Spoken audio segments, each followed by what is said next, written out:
श्रीमद् देवी भागवत महापुराण प्रथम स्कंद। अनंत कोटि ब्रह्मांड नायक परात्पर पूर्णतम पुरुषोत्तम अखंड सच्चिदानंद कंद पार ब्रह्म परमात्मा परमेश्वर परमपिता प्रभु के पावन चरणारविंदों की प्राप्ति के लिए जन्म जन्मांतर युग युगांतर कल्प कल्पांतर के पूर्व जन्मों के पुण्यों के उदय होने पर जीवों को मनुष्य शरीर मिलता है। इस मनुष्य शरीर को प्राप्त करके भगवान के चरणार विंदों का आश्रय ग्रहण करने का प्रयत्न करना, यह मनुष्य मात्र का सर्वप्रथम कर्तव्य है। सुखदेव जी का गृह त्याग। सूत जी कहते हैं कि तदंतर सुखदेव जी के आगमन का समाचार पाकर राजा जनक अपने मंत्रियों सहित गुरु पुत्र को आगे करके उनके पास गए। राजा जनक ने पूछा, महाभाग, आप बड़े निष्प्रह महात्मा हैं, मुनिवर किस काम से आपका यहाँ पधारना हुआ, आप बताने की कृपा कीजिए। सुखदेव जी बोले, महाराज, पिता व्यास जी ने मुझसे कहा कि तुम विवाह कर लो, क्योंकि सभी आश्रमों में उत्तम गृहस्थ आश्रम ही है। परंतु उनकी आज्ञा का बंधन कारक मान करके मैंने उसे स्वीकार नहीं किया। मैं संसार के बंधन से मुक्त होना चाहता हूँ, मुझे क्या करना चाहिए ये बताने की कृपा करें।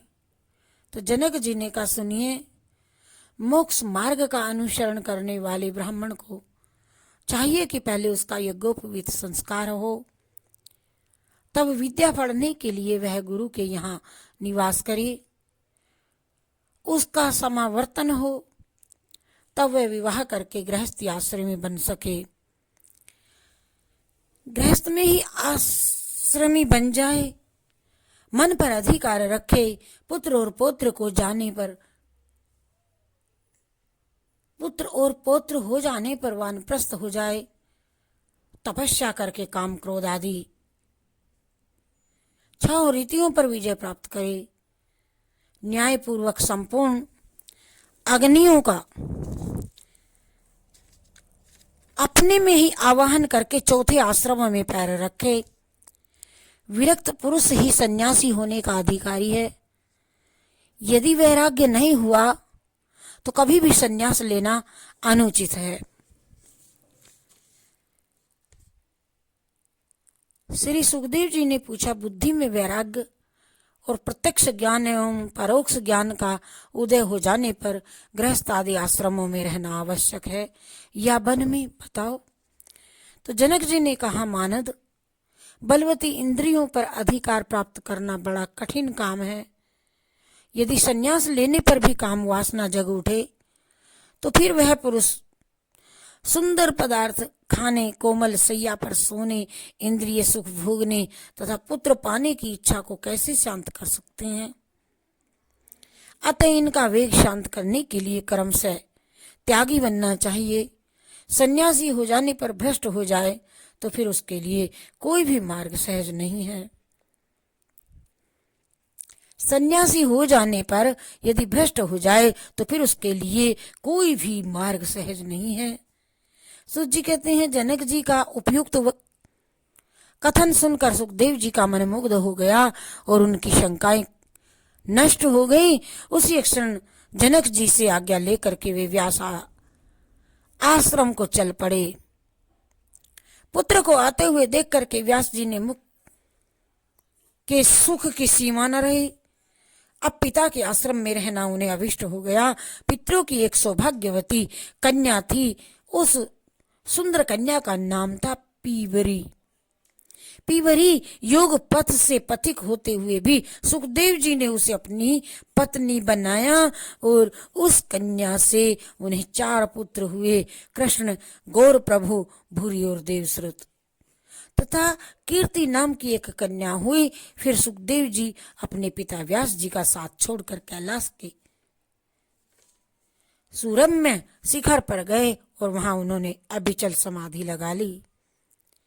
परम सिद्धि मिल जाने पर उनका आसन शिखर से ऊपर उठ गया और आकाश में भी ऐसे ऐसे ऐसे चमकने लगे मानो महान तेजस्वी सूर्य चमक रहे हों।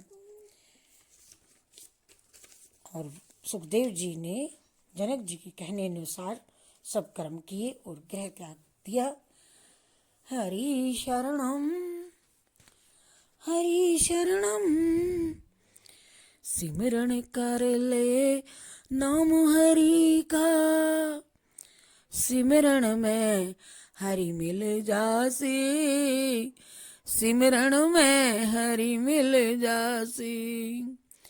सिमरण कर ले नाम हरि का, सुमिरन में प्रभु मिल जासी, सिमरण हरि का मैं आप रहते हरि की शरण मिल जासी।